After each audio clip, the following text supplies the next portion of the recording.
माहीत नसते की शेळीपालनासाठी किती खर्च येतो, शेड कसे असावे लागते, नेमकी कोणती साधने त्यासाठी असावे लागतात आणि नेमके शेळ्यांची वैरण कुठल्या प्रजाती वगैरे ठेवल्या जाते, तर त्या रिलेटेड हे वेबसिरीज बनवत आहोत, त्याच्या थ्रू माहिती देत आहोत. तर इथे मोस्टली आम्ही उस्मानाबादी शेळ्या ठेवत आहोत, तसे सिरो टाईपचे बोकड वगैरे पण ठेवले होते. आणि इथे ज्या काय तुम्ही शेळ्या वगैरे आहेत, तर साधारणतः आम्ही सुरुवातीला 150 शेळ्या ठेवल्या होत्या आणि आठवड्याला आमचे 2 बोकडे तरी इथून विकले जातात बाजारला. म्हणजे 7-8 हजार रुपयाचे एक बोकड असं किंवा 9,000चं बोकड असं विकतो आम्ही.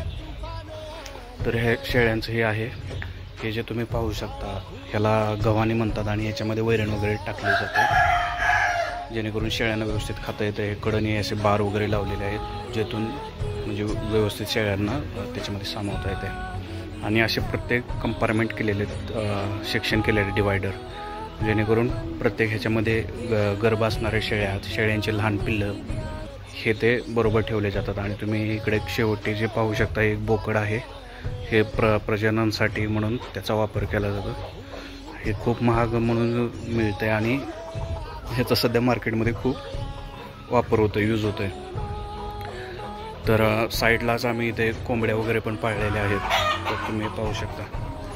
तर त्यांचे पण दिवसाला 5 ते 10 अंडे मिळतात, म्हणजे घरगुती खाण्यासाठी पौष्टिक अंडे म्हणून, किंवा कधी ते अंडे पण विकले जातात. आणि ह्या ज्या कोंबड्या आहेत त्यांचा मेन फायदा म्हणजे जे काही इथं शेळ्यांना होणारे गोचिड वगैरे आहेत किंवा दुसरं काय असेल तर ते सर्व ह्या कोंबड्या खातात आणि त्यामुळे एक इनडायरेक्टली कीटकनाशक म्हणून त्या काम केले जातात. तर सध्या ही सकाळची वेळ आहे, 10:30 झालेले आहेत आणि सकाळी आम्ही ते झालोट वगैरे करतो. त्याच्यानंतर शेळ्यांना हे गव्हाणी वगैरे साफ करून ह्याच्यामध्ये मका टाकली जाते, थोडेसे गहू टाकले जातात खाण्यासाठी एकदम पौष्टिक म्हणून. त्याच्यानंतर वाळली कुट्टी टाकली जाते, सकाळचं हे शेळ्यांचं आहे. त्याच्यानंतर 10:30 ते 11च्या सुमारास शेळ्यांना बरोबर हे केलं जातं, म्हणजे आता जे आपण बघू शकता इकडे कुट्टी जी केली आहे ती शेळ्यांना दिली जाते. प्रत्येक गव्हाणीला म्हणजे शेळ्यांच्या साईजनुसार एक कॅरी टाकलं जातं फुल भरून. तर ही जी कुट्टी आहे ती शेळ्यांना टाकली जाते.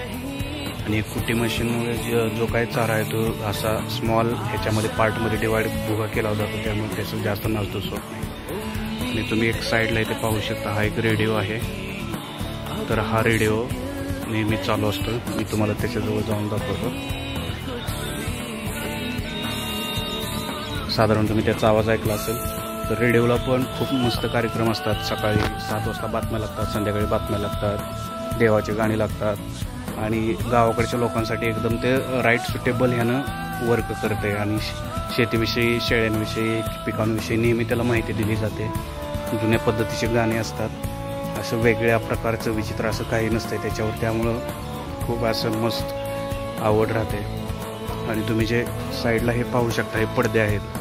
तर हे पडदे कशासाठी लावले, तर कधी पाऊस वगैरे जर जास्त आला तर शक्यतो शेडमध्ये येत नाही, पण जास्त करून तर आम्ही पडदे हे हिवाळ्यासाठी लावले होते. म्हणजे हिवाळ्यात इथे खूप थंडी वगैरे पसरली जाते, तर हे पडदे वगैरे लावले आणि कडनी ते ग्रीन कापड आणखी वरून बांधले की ऊब तयार होते आणि थंडीपासून जे लहान पिले आहेत किंवा शेळे आहेत त्यांचा बचाव होतो. इथं पावसाळ्यामध्ये ते पण कधी यूज केले जाते. आणि त्याच्यासाठी ना आम्ही हातानेच मेकॅनिझम केलं होतं की तुम्ही झूम करून दाखवतो, तिथं एक सायकल पॅडलसारखं दिसत आहे तुम्हाला. तर तो सायकलचा पॅन्डल आहे आणि चेन गरजा, म्हणजे आम्ही आयडिया करूनच हे केलेलं आहे. आणि ते फिरवलं की ते बरोबर वर येतं किंवा खाली जाते स्कूल, त्याच्यानुसार सर्व पडदे वर खाली होतात. तर हे बोकडा याचं वेट साधारणतः 80-85 किलोचं असेल हे. आणि खूप डिमांड आहे. हा जो सेक्शन पाहू शकता शेळ्यांचा, इथे साधारणतः सर्व बोकडे किंवा पाठरा आहेत. आणि ह्यांचं जे गव्हाण्याचा आकार पाहू शकता तुम्ही, तो कमी ठेवला आहे, म्हणजे यांना इथून बाहेर येत नाही, नाहीतर ते कधी खूप बाहेरून उड्या मारतात. आणि ह्यांच्यासाठी एक सेपरेट इथे गव्हाणे ठेवलेले आहे, तर त्याच्यामध्ये ते खातात वगैरे, म्हणजे व्यवस्थित नास वगैरे काय होत नाही. आणि हे सगळं सिमेंट कॉन्क्रीटचं केलेलं आहे. फाउंडेशन एकदम स्ट्रॉंग आहे. शेडसाठी आम्ही मटेरियल जुन्या पाईपा वगैरे वापरलेले आहेत. पत्रे पण एकदम भारी क्वालिटीचे आहेत हे. आणि साधारण 5 लाख खर्च आला, पण याच्यातून सगळा खर्च वगैरे जाऊन शेळीचं तुम्हाला महिन्याला इथे 40 ते 50 हजार आरामशीर प्रॉफिट वगैरे राहते. ह्याच्यासाठी वैरण वगैरे आहे ते आम्ही घरूनच हे करतो. मका वगैरे असेल ते पण घरूनच. आणि यांचं शेळ्यांचं खत जे आहे ते रोज 6 कॅरेट भरून निघतात. मी त्याच्या रिलेटेड पण एक दुसरा व्हिडिओ मी खूप व्हिडिओ बनवले आहेत, तुम्ही ते व्हिडिओ बघा. फक्त मी माहिती या व्हिडिओमध्ये दिलेली आहे, बाकीच्या व्हिडिओमध्ये जस्ट मी असेच व्हिडिओ टाकलेले आहे. इथे पाण्याची पण ॲटोमॅटिक सिस्टीम केलेली आहे. ॲटोमॅटिकली म्हणजे त्या टाकीला पाईप कनेक्ट केलेला आहे आणि या पाट्यांमध्ये पाणी येतं. तर आम्ही शक्यतो हे 10-11 वाजता पाणी चालू करतो, जेणेकरून शेळ्या ते पाणी पिऊन किंवा हे होणे म्हणजे त्यांना त्रास होईल काय होणे. आणि पाण्यामध्ये पीठ वगैरे टाकलं जातं, जेणेकरून शेळ्यांची आणि पौष्टिकता वगैरे वाढली जाते. तर सध्या शेळ्यांचा रवंतपणा वगैरे सुरू आहे. तर हा व्हिडिओ कसा वाटला तुम्हाला, आणि जर तुम्हाला याच्यामध्ये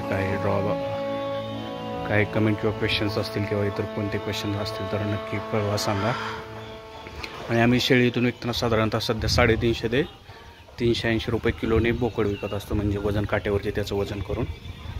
भविष्यात आणखी याचे दर वगैरे वाढू शकतात आणि याला डिमांड आहे मार्केटमध्ये, त्यामुळे इथे तोट्याचा वगैरे काय प्रश्न येत नाही. तर अशा प्रकारे पुरेपूर माहिती द्यायचा प्रयत्न केलेला आहे.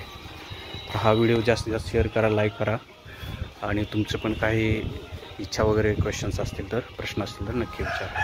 ठीक आहे, बाय बाय.